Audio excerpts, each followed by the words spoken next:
There were some questions on Module 7.1, and it involves the OOP use of classes.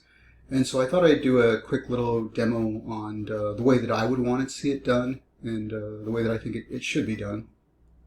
So I hope this will be helpful for those of you that are still struggling with the classes and some of the concepts of OOP.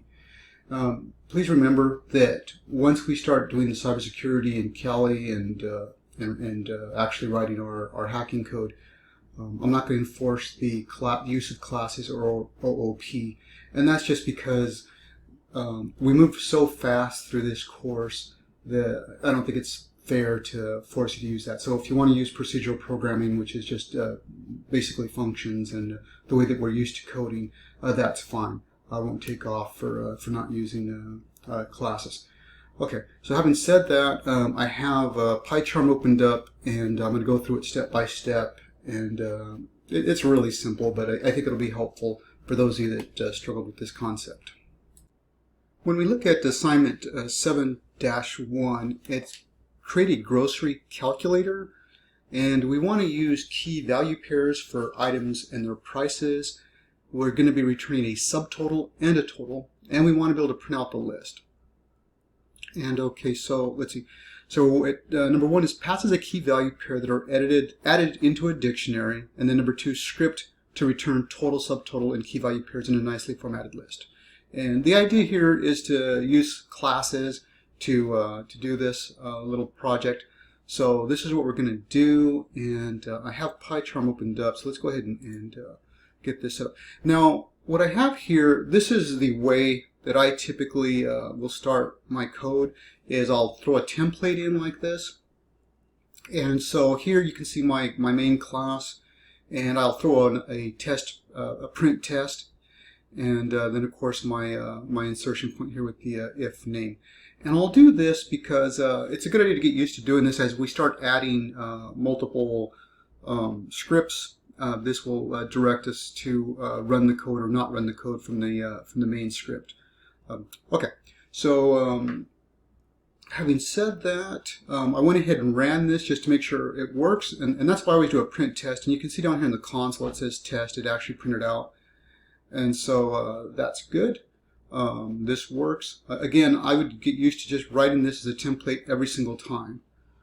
Okay, so the next thing we're going to do is that we clearly don't need this part anymore, so let's get rid of that. And it says we need a grocery list, so let's go ahead and I'm just going to call it exactly that, grocery list, and we'll go ahead and do the syntax here. And so now we have our dictionary syntax and we're ready to go. I'm going to, let's see here, how do I want to do this? So the next thing I'm going to do is I'm going to write the class. I'm going to write the class first, and all right, I had to take a moment there because my dogs were whining. If you hear any weird noises in the background, I have two little pit bulls, and they tend to cry for attention every once in a while. So a lot of times I'll go ahead and I'll create where I'm going to call a certain class or a function. In this case, it'll be a class method. And so I'll comment it out though because it hasn't been created yet. So I'm going to call mine calc for calculate clearly, and I'm going to call, let's see, I'm going to do this. I'm going to go grocery, let's see, grocery list and calc. That's going to be the name of my function that calls everything that I'm going to be doing with this thing as far as the adding to the list and then printing the list or the dictionary, but I'm just going to call it the list. Okay, so let's see. The next thing I need to do is I actually need to create this thing. So let's go ahead and do that. So, oh, another thing too is you'll notice that I tend to keep my main on top. It's really optional. There's no, you're never going to get called on it if your main's at the bottom, but it is, I think, good practice to put to keep the main at top. That way you can clearly see what's being called in the order that it's being called. All right, so the next thing I need to do is I need to create that class. So we're going to say oops, I'm going to go class, got to use the class method, and we're going to say class, and we're going to call this grocery list calc, and of course our little nomenclature there. And within the another thing I noticed too that a lot of people do is you'll put a space here right after the colon. That's not good practice. Don't do that. We want to not have a space there. If you want to place a comment, then place the comment above the class. But remember, these should be self-documenting whenever you can. So clearly the class is the grocery list calculation, so there's not much of a need to put a comment there. Okay, so the next thing here is I'm going to create my my first class method, and we're going to say I'm going to call this one class. Definition is going to be the class is going to be add, and to list is what I'm going to call this. And we have to start with self because we always whenever we have these class methods we always have to pass self. And now we're going to call it. We're going to pass the grocery list. Yep. Let's see, grocery list. And I've got to think this through too. Item and price. I think that'll work. And the next thing here is we're going to say we have to set the grocery list and set its pair. So let's do that. So grocery list, and here we need to say item. So we'll do that here, and it's going to be equal to price and return. All right, so what did I do here?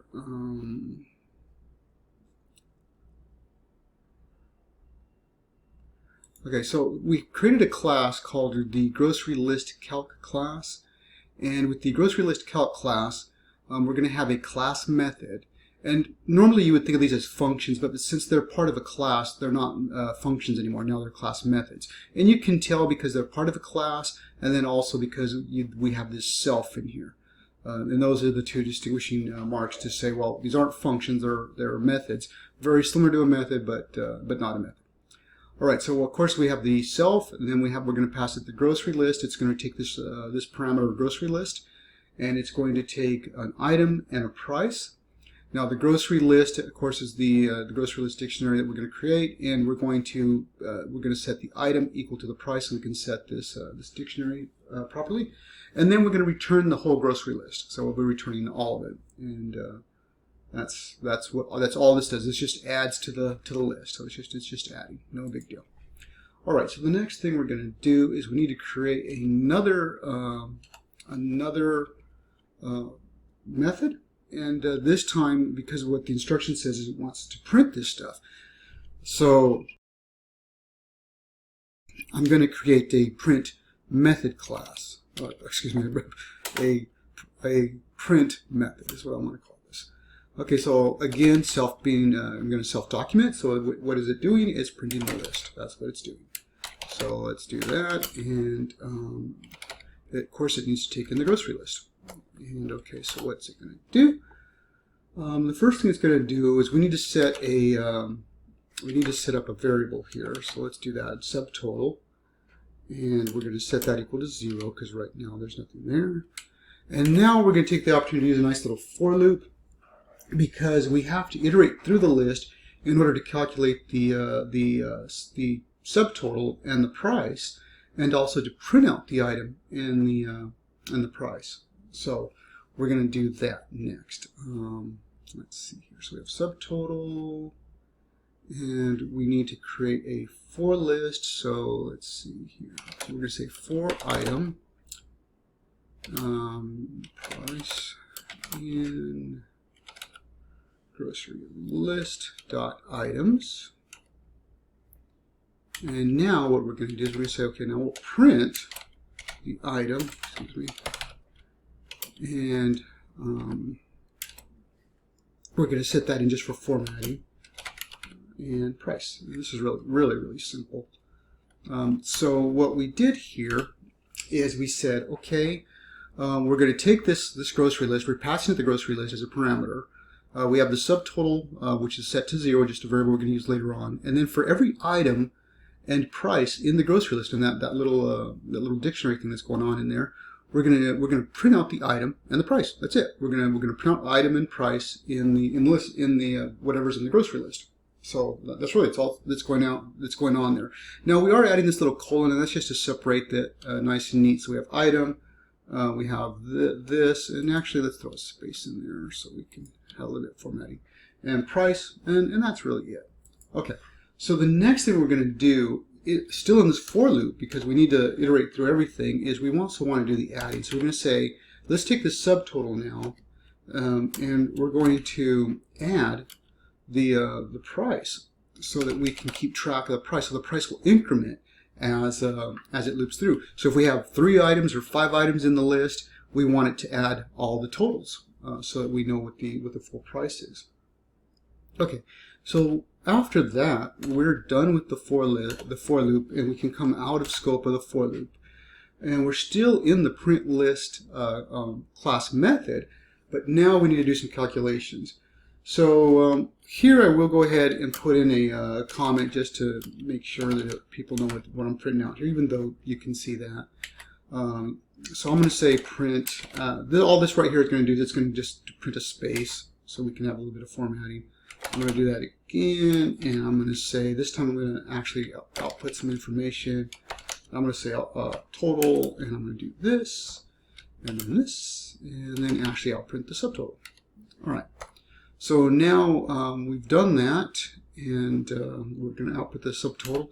The next thing we're going to do is we're going to print another space, and now this time, since we have a new print function, or new print command, I'm sorry, we're going to go ahead here and say, okay, what is happening? We're going to say total is equal to, and I'm going to do some formatting and fix this up.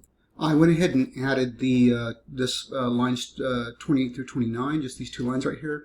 And so what I did was I said, okay, we're going to take the total, this variable called total that we're setting right now, and it's going to be assigned this formatting, which means that it's going to have it's going to be an integer. It's going to be we're going to take 2 decimal places to the right. It's going to be a float, and so we're going to format it. And so here we are, and this is just the calculation for calculating the subtotal and adding in the tax. So we have the subtotal that we calculated up here in the for loop, and then we're taking the subtotal and we're multiplying it. Remember, inside the parentheses first, we're going to get the subtotal multiplied by 0.07 for the tax, and then we're going to add that to the subtotal so we can actually have the full subtotal plus the tax. So probably should include that here. And then we're going to print it. And we're going to say, okay, print what? We're going to print out the total plus the 7% tax. And then that's going to give us, and then we're going to print out the actual total that was calculated right above. So, yeah, that's really, yeah, let's do a space there. Does that make sense? And what are we missing here? We're missing a return. Okay, and let's see here. All right, so what do we have? Let me pull this down a bit. Okay, so we can undo this because this now exists. And from our main, we're creating the grocery list.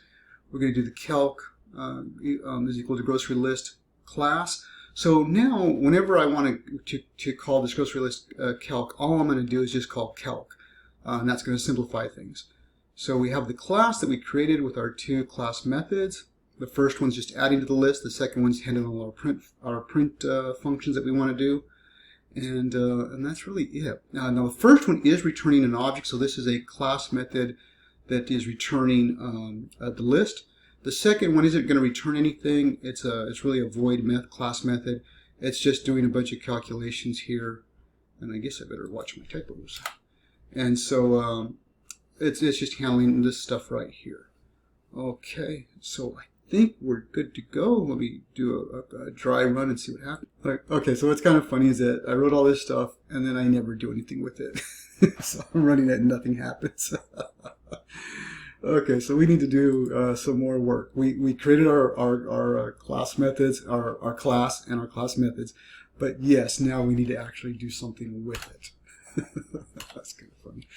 All right, so let's go ahead. I'm tired. I've been up a long time.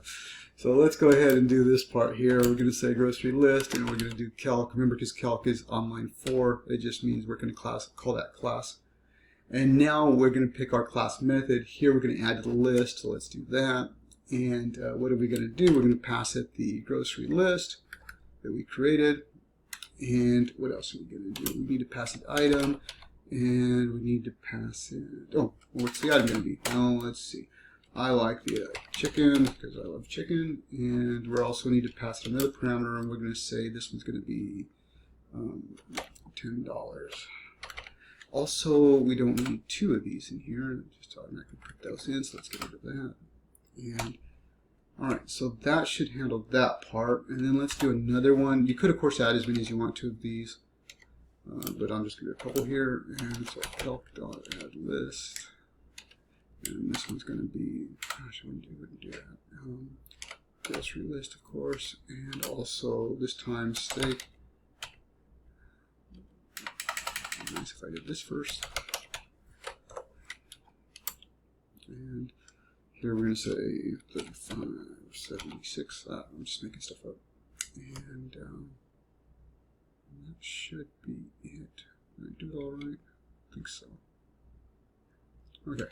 So that's that, and what else do I need to do? I need to print this stuff out, so let's do the next one. So we're going to call calc again. This time, though, we're going to print the list, so let's do that. And we got to pass it what we're going to, the list itself. And that should do it. I think we're good. All right. Let's pull this down a bit farther.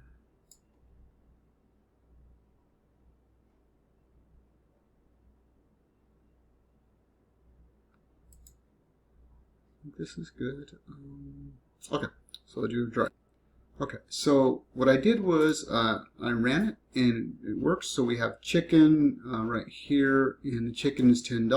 The steak is $35.78. And that's happening because right in here we're printing it out on line 23. We're printing out whatever's in there. And the next thing that prints out is the subtotal, which the subtotal is from right in here. We're saying, okay, what is the subtotal? Subtotal plus equal to the price. And right here on line 29, we're going to print out the subtotal, which is just added it all up. And then on line 33, we do the calculations with the tax, and then we print it out. And so then we come out right here with tax plus the 7%. The total plus the 7% tax is going to give us $48.98. And so that's it. Right here's our output, and this was the code to do this. So the takeaways. Call everything from the main. So we create our list. We're going to call all of our class methods from the main, and then let's see here. The class method, the class itself is here. We could have written this in a separate script and imported it, and that would have been a good exercise too, but it just adds to the complexity. So we have our grocery list, we have our 2 class methods. One of them is the add to list, one of them is the print list. You'll notice there's no commenting or documentation because this is self-documenting. Add to list, that's what it does. Print the list, that's what it does. Now, I did add a couple of comments right here where it makes sense because I have so many prints going on. I wanted to make sure that if somebody was reading this code, they understand what's happening. Subtotal, okay, we'll print out the subtotal. Here, the total of the tax, okay, that's what all this is doing. Got it. So it should be quick and easy to understand. All right, well, that was it. I hope that was easy to understand, and happy coding.